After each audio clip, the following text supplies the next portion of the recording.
সৎসঙ্গে স্বর্গবাস আর অসৎ সঙ্গে সর্বনাশ। এই কথাটা আমরা সকলেই জানি, সকলেরই পরিচিত।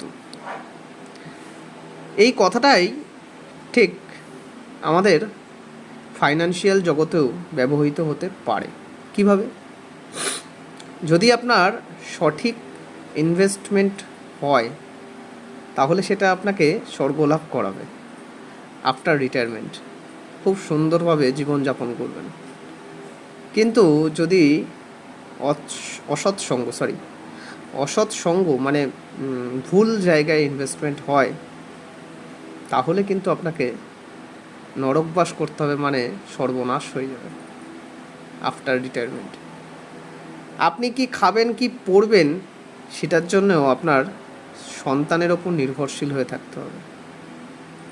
তাই সেটা যাতে না হয় আপনার সাথে, সেই জন্য আজ থেকেই পরিকল্পনা করুন, যোগাযোগ করুন আমার সাথে।